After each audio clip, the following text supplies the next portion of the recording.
그는 고구려의 문화적 전통을 따르고 있음을 알 수 있다.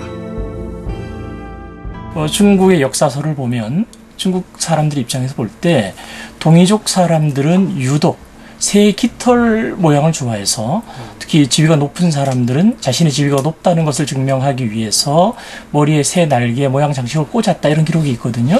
그것을 조우관 이렇게 부르고 있는데 그 조우관의 전통은 역시 고구려에서 많이 볼 수가 있고 현재 발해의 무덤에서 조우관과 유사한 금제 관식이 출토된 것이죠. 그러니까 발해의 금제 관식이라고 하는 것이 어느 순간 어디서 뚝 떨어진 게 아니라면은 결국 고구려에서 그 전통, 그 기원을 찾을 수밖에 없지 않느냐 그렇게 생각이 되는 것입니다. 묘비가 발굴된 순목 황후의 무덤. 보고서는 단 한 장의 사진만을 공개하고 있다.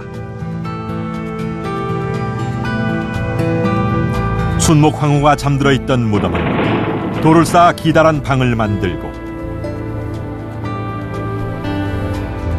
그 위에 큰 판석을 덮어 천정을 만들었다. 돌로 만든 전형적인 고구려 양식이다.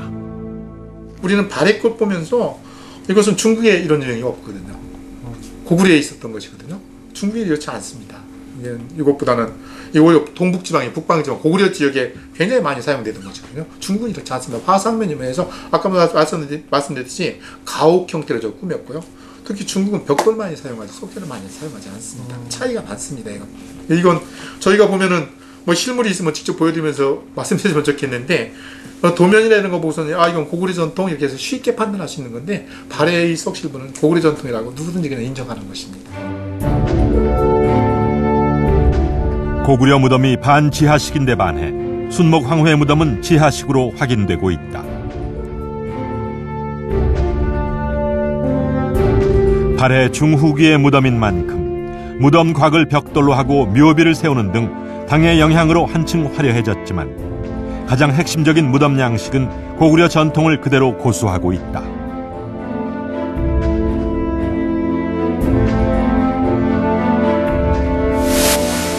그러나 보고서는 오직 당풍, 당의 영향만을 강조할 뿐 고구려의 계승성은 언급조차 하지 않았다.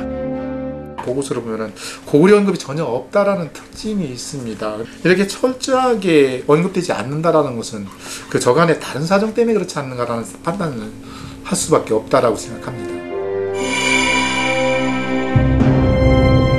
발해가 황제의 나라이자 고구려의 계승국임을 분명하게 증명하고 있는 황후의 무덤. 바로 이것이 중국이 발굴 6년이 지나도록 황후묘를 공개하지 못하는 이유가 아닐까. 발굴 유물을 공개하지도 않고 보고서에는 유물에서 보여지는 명백한 고구려의 영향도 언급하지 않는다. 우리로서는 중국 측에 어떤 저의가 있는 것은 아닌지 의문을 갖게 하는 부분인데요. 실제로 중국에서 발표되는 발해 관련 보고서에는 고구려라는 단어 자체가 등장하지 않습니다. 이곳은 아차산 고구려 유적지인데요. 고구려가 멸망한 지 30년 뒤인 698년 고구려 유민인 대조영이 고구려의 옛 땅에 세운 나라가 바로 발해입니다. 그런데 어떻게 고구려의 계승성을 이야기하지 않고 발해를 이해할 수 있는 걸까요? 제작진은 중국 교수들의 의견을 직접 들어보기로 했습니다.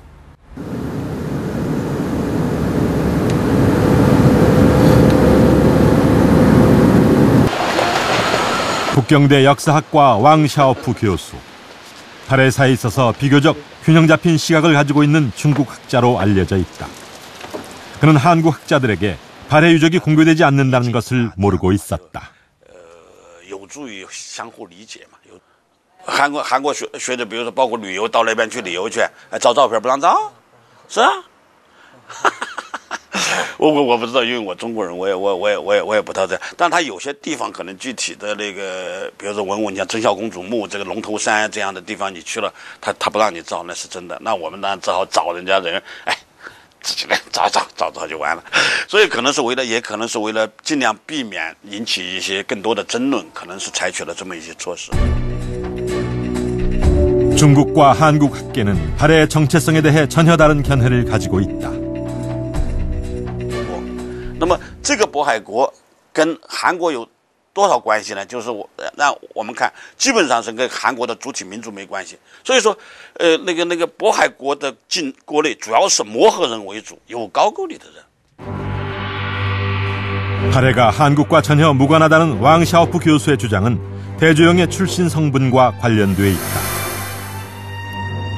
중국은 당나라 역사서인 신당서에 따라 발해를 건국한 대조영을 말갈족으로 해석한다.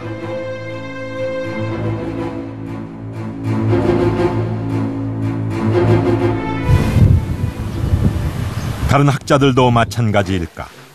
우리는 다른 중국 학자의 견해도 들어보기로 했다. 所以我们感觉到中国学者就普遍认为呢，他是属于漠河人，而漠河人就是从东北地区，今天黑龙江、辽宁，还有包括吉林这一带呢。所以他建立这个渤海国呢，他这个是他主要的，他主要的部分呢是以渤海漠河人为主呢，他还有一部分高句丽的移民或者高句丽的后裔。 그러나 신당서보다 100여 년 전에 쓰여진 구당서에는 대조영을 고구려 별정으로 기록하고 있다. 우리 학계는 구당서를 근거로 대조영을 고구려 유민으로 해석하고 있다.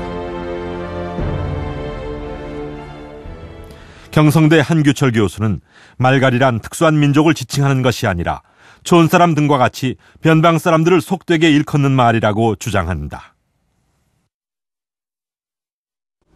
네, 말갈은 변방의 주민들에 대한 멸시적인 표현이었습니다. 그래서 지배층이나 피지 말갈이라고 불렀던 사람도 있습니다.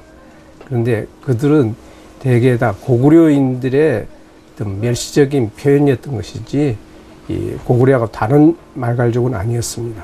발해는 스스로 말갈이라고 호칭한 적은 없습니다. 말갈이라는 표현은 당나라에서 사용한 것이었다. 그렇다면 발해인은 스스로를 어떻게 불렀을까? 발해는 200년 남짓하는 기간 동안 교역을 위해 30여 차례 일본을 왕래하는 등 긴밀한 관계를 유지했다. 고려 국왕. 발해 3대 문왕은 일본에 보낸 국서에서 스스로를 고려 국왕으로 호칭했다. 일본과의 교섭에서 남긴 기록에 의하면 발해인은 자신들이 부여와 고구려의 습속과 영토를 계승하였다고 이렇게 설명하고 있습니다. 결국은 발해인들 자신들이 고구려를 계승하였다는 것을 분명히 말하고 있습니다. 668년 라당 연합군에 밀려 700년 역사를 뒤로 한 고구려. 고구려 멸망 당시 가구 수가 69만 호. 약 350만 명의 고구려인이 있었다. 이후 당나라와 몽골, 신라 등으로 이주한 사람들이 약 30만 명.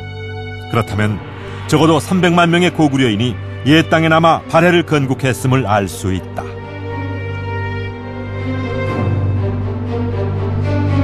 계산의 편의를 위해서 70만 호로 잡고 1호당 5명이니까 대략 350만 명 정도가 고구려 멸망 당시 인구고요. 668년에 고구려 멸망하고 698년에 이제 발해가 건국을 하는데 30년이라고 하는 짧은 기간 동안에 당나라나 신라나 몽골 지역으로 강제 이주됐거나 자발적으로 넘어간 사람들을 빼더라도 대략 300만 명의 사람들이 고구려 유민들이 그 자리에 계속 있었고 그 사람들이 주축이 돼서 발해라고 하는 나라를 건국했다라고 보여지기 때문에 주민의 대다수는 고구려계다. 한민족 계열이다라고 볼 수 있습니다. 지배층은 고구려인이고 피지배계층은 말갈이라는 기존의 해석과는 달리 피지배계층 역시 대부분이 고구려인이라는 해석이 가능하다.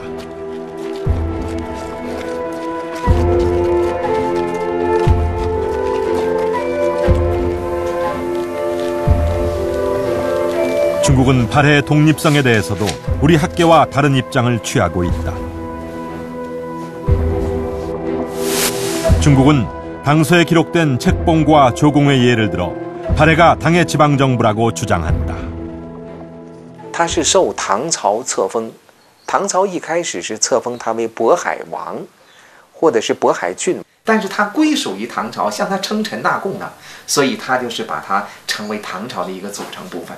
조공책봉을 했다라고